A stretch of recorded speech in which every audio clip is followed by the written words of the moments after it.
اور ہم نے سورج کو دیکھا اور مغرب کے طرف جب ہم منہ کیا اپنا تو مسجد تھی اور اس میں ہم نماز پڑھنے کے ارادے سے نماز پڑھنے جا رہے ہیں اور پھر ہم نے دیکھا ہے کہ مغرب کی نماز پڑھنے کے لیے ہم جا رہے ہیں. نماز ہم نے مکمل بھی کیا ہے مسجد میں قبلے کی طرف یہ کر کے, اور اس کے بعد پھر ہم ولی کی درگاہ کی طرف رخ کر رہے ہیں. تو اس کا جواب ہم کل مکمل طور پہ نہیں لے پائے, اور جمعے کی نماز کا بھی ارادہ خواب میں اکثر ہم دیکھتے ہیں کہ یہ خواب مکمل طور پر ہمارے پاس ہے, مکمل اب دہرانے کی بھی ضرورت نہیں ہے, جواب بھی یہاں سے پہنچا ہے لیکن آپ نے سنا نہیں ہے. غور سے ایک مرتبہ پھر مولانا صاحب وہ جو پورب سے نکلنے کی بات تھی اس کو تھوڑا سا انہوں نے واضح کر دیا کہ سورج نکلتا ہوا دیکھا ہے انہوں نے. دیکھیے اس وقت ہم کل بھی یہ بات بیان کر چکے تھے, اس طرح کے مناظر جو دکھائے جاتے ہیں یہ قیامت کے قریب کی علامتیں ہیں. اصل آدمی کو خدا پاک کبھی کبھی ایسے خواب دکھاتا ہے اور خوابوں میں ایسے اشارے دیتا ہے کہ اس کو اس کی دنیا کے آخر وقت یا اپنی زندگی کا آخر وقت دکھایا جاتا ہے. اس میں یہ پیغام ہے کہ ایک وقت آنے والا ہے جب سورج اپنی جگہ سے نکلنے کے بجائے ڈوبنے کی جگہ سے طلوع ہوگا. وہ وقت قریب آ چکا ہے, یعنی قیامت کے بارے میں آپ کو بتایا جا رہا ہے.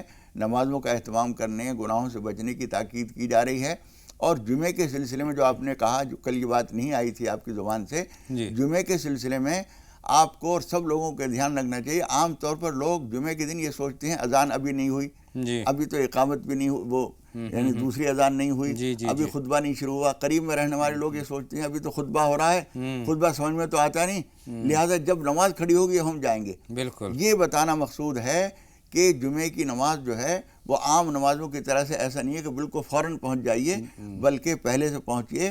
اور حدیث شریف میں اس بات کی فضیلت بیان کی گئی ہے کہ جو سب سے پہلے پہنچتا ہے اس کو اتنا بڑا اجر ہوتا ہے, دوسرے پہ پہنچتا ہے تو اس سے اتنا کم ہوتا ہے. تو اس لیے جمعے کی نماز کے لیے بہت اہتمام سے کافی دیر پہلے پہنچنا چاہیے. لیکن انہوں نے ذکر کیا کہ پورب سے ہی سورج نکلتا ہے, لیکن پورب سے ہی سورج نکلتا ہوا انہوں نے خواب میں بھی دیکھا ہے. تو یہ کس طرف اشارہ ہے؟ پورب سے نکلنا نہیں دیکھا, اس لیے کہ یہ نماز جو پڑھی انہوں نے وہ تو پڑھی ہے پچھم کی طرف ہی. لیکن سورج نکلتا ہوا انہوں نے ابھی بھی فرمایا اور کل بھی اپنے خواب میں بتایا تھا کہ پورب سے انہوں نے نکلتا ہوا سورج دیکھا ہے. سورج نکلنے کا مطلب یہی ہے کہ کسی چیز کا جو وقت ہو جاتا ہے اس میں تاخیر نہ کی جائے. بہت شکریہ مولانا صاحب, مکمل طور پر بھائی غفران کو اپنے خواب کی تعبیر مل گئی ہے. اب ہم آتے ہیں سالار صاحب کے سوال کی طرف, اور بہت اچھا سوال ہے مولانا صاحب. اللہ کو کہاں تلاش کریں دنیا میں؟ دیکھیے قرآن مجید میں اللہ تعالیٰ نے فرمایا ہے وَنَحْنُ أَقْرَبُ إِلَيْهِ مِنْ حَبْلِ الْوَرِيدِ, ہم تمہاری رگ جاں سے بھی زیادہ قریب ہیں. بے شک رگ جاں کہاں ہے؟ ہمارے جسم کے اندر. اس سے بھی زیادہ قریب کا مطلب کیا ہوا کہ ہمارے رگ ریشے ریشے میں وہ سمایا ہوا ہے. جس طرح سے باد سحر گاہی کا نم, پھول کی پتی میں جیسے ہو باد سحر گاہی کا نم, جس طرح سے پتوں کے اندر تری اور پھول کی پتی کے اندر تازگی سمائی ہوئی ہے, اس طریقے سے وہ ہمارے وجود کے اندر سمایا ہوا ہے. یعنی ہم سے کہیں دور نہیں ہے, جہاں تم ڈھونڈو گے وہاں ہر جگہ وہ موجود ہوگا. اس لیے اللہ تعالیٰ فرماتا ہے کہ ہم تو تمہاری جان کی رگ سے زیادہ قریب ہیں, شہرک سے زیادہ قریب ہیں. تو ڈھونڈنے کی ضرورت نہیں ہے, اپنے اندر طلب پیدا کیجئے, وہ موجود ہے. اور اپنی عبادات میں طلب پیدا کیجئے. اللہ بہت قریب ہے, اللہ سب سے زیادہ ہمارے قریب ہے. شبنم صاحبہ کے سوال کی طرف آتے ہیں. انہوں نے شلوار کا ذکر کیا, ایک خاص قسم کی شلوار, بیلٹ والی شلوار, کیا اس کی اجازت ہے, پہن سکتی ہیں؟ بیٹے دیکھیے اصل چیز جو ہے وہ جسم کو ڈھکنے کا مقصد ہے. اب وہ کمر بند ہے یا بیلٹ ہے یا کیا ہے, اس طریقے کسی بھی طریقے سے ہو, جسم کے جتنے حصے ڈھکنے ضروری ہیں وہ ڈھک جانے چاہیے. وہ بیلٹ ہو, کمر بند ہو, کوئی اور ہو, کچھ سے کوئی فرق نہیں. بہت شکریہ. اگر وہ صحیح ہے تو پہنی جا سکتی ہے. بیوی جان کا آندھرا پردیش سے ابھی سوال آیا ہے. مفہوم یہی ہے کہ طبیعت خراب ہے, پیٹ میں درد رہتا ہے, اس کے لیے کوئی دعا جانی چاہیے ہے انہوں نے, بہن نے. ابھی ہم نے بتایا تھا سورہ فاتحہ کے بارے میں, حدیث شریف میں آتا ہے کہ وہ سورہ شفا ہے, یعنی اس کے ذریعے شفا حاصل ہوتی ہے. اور ایک دعا حدیث شریف میں بتائی گئی ہے, اللہم اذہب الباس رب الناس بشفنی انت الشافی لا شفاء الا شفاؤک شفاء لا یغادر سقما. یہ دعا اگر یاد ہو تو بہت اچھا ہے, ورنہ سورہ فاتحہ, آیت الکرسی اور سورہ فلق پانی پہ دم کر کے پیا کریں انشاءاللہ تعالی. اور یا شافی بھی پڑھتے رہیں تو وہ بھی بہت ہے انشاءاللہ. اللہ بہتر کرے. مشکور صاحب کے دو بڑے اہم سوال میرے پاس ہیں مولانا صاحب. پہلا تو آج کل ہم دیکھتے ہیں کہ نماز میں بہت سارے لوگ, کچھ لوگ غلطی سے, کچھ لوگوں کے جان بوجھ کے وہ کہتے ہیں کہ موبائل کھلے رہ جاتے ہیں اور دوران نماز وہ بج اٹھتے ہیں تو خلل پڑتا ہے. اور اس میں بجنے کے ساتھ ساتھ وہ کہیں صرف گھنٹی ہوتی ہے, کہیں اس کے اندر کچھ گانے وانے بھی اس طرح کے ہوتے ہیں اس لیے نماز کے لیے جانے والے کو ہر ایک کو دھیان رکھنا چاہیے. اور بعض امام حضرات اچھا کرتے ہیں کہ وہ اعلان بھی کر دیتے ہیں نماز سے قبل، اقامت کے بعد نیت باندھنے سے پہلے وہ اعلان کر دیتے ہیں کہ اپنے اپنے سوئچ آف کر لیے جائیں. اس لیے ہمیشہ اس کو دھیان رکھنا چاہیے کہ اپنے موبائل کو مسجد میں داخل ہوتے ہی، اچھا یہ ہے کہ لے کے ہی نہ آئیں، گھر پہ چھوڑ کے آئیں. یہ کہتے ہیں کچھ لوگ لاپرواہی میں کھلا ہی چھوڑ دیتے، تو لاپرواہی کی بات میں جہاں تک سمجھتا ہوں کوئی بھی آدمی جو نماز پڑھنے آیا ہے وہ جان بوجھ کر نہیں چھوڑتا ہے، بلکہ وہ رہ جاتا ہے اس کو کھلا ہوا بے خیالی میں. اس لیے ان کو خیال رکھنا چاہیے. اور کسی کا اگر بے خیالی میں رہ گیا ہے تو کوئی امام صاحب نے اگر جب کہہ دیا تو اس کے بعد فوراً نکال کے اور اس کو بند کر لینا ضروری ہے. اور اگر دوران نماز اگر وہ بج اٹھتا ہے تو کیا بند کرنے کی اجازت ہے نماز میں؟ اتنے عمل میں کوئی حرج نہیں ہے کہ اس کو یعنی تھوڑا سا ہاتھ چھوڑ کے یہ ہم باندھے ہوئے ہیں یا کچھ اور کر رہے ہیں تو ہاتھ تو ہٹایا جائے گا، لیکن اتنا ہٹانے میں اور اس پہ کچھ کر دینے میں کوئی حرج نہیں ہے. 2 کالر ہمارے ساتھ جڑ رہی ہیں، شبنم صاحبہ اور تبسم صاحبہ. فرمائیں شبنم صاحبہ، آپ کا کیا سوال ہے؟ جی السلام علیکم. وعلیکم السلام بہن شبنم، بتائیں. جی میرا سوال ہے، میں بار بار دیکھتی ہوں میں اجمیر جا رہی ہوں، یہ کیا ہے؟ بہت شکریہ، آپ کا سوال ہم تک پہنچ گیا ہے. اجمیر کا سفر آپ دیکھتی ہیں، بہت شکریہ. تبسم صاحبہ آپ بتائیں، آپ کیا جاننا چاہتی ہیں؟ جی السلام علیکم. وعلیکم السلام بہن. میں جاننا چاہتی ہوں کہ لہسن چھیل کر حرام ہو جاتا ہے. سوال دوہرا دیجئے. جی ٹھیک ہے. السلام علیکم. مولانا صاحب کو بھی السلام علیکم. وعلیکم السلام بہن. جی لہسن چھیل کر حرام ہو جاتا ہے. چلیے سوال پہنچ گیا ہے، مفہوم اس کا پہنچ گیا، لیکن جواب کے لیے کچھ لمحوں کا انتظار. ایک اور چھوٹا سا بریک، جلد حاضر ہوتے ہیں.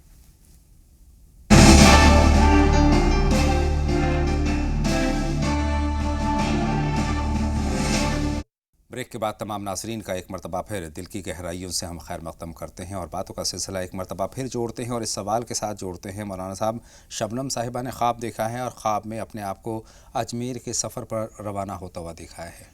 دیکھیے کسی بزرگ کے ہاں حاضری دینا اچھی بات ہے، آپ کو بار بار خواب میں اشارہ ہوتا ہے، اچھا ہے آپ حاضری دے دیں. تبسم صاحبہ کا سوال ہے کہ لہسن چھیل کر کھانا کیا حرام ہے، ناجائز ہے؟ نہیں، ناجائز نہیں ہے، بلکہ حضور اکرم صلی اللہ علیہ وسلم فرماتے ہیں من اکل من ہذین الشجرتین الخبیثتین فلا یقربن مساجدنا.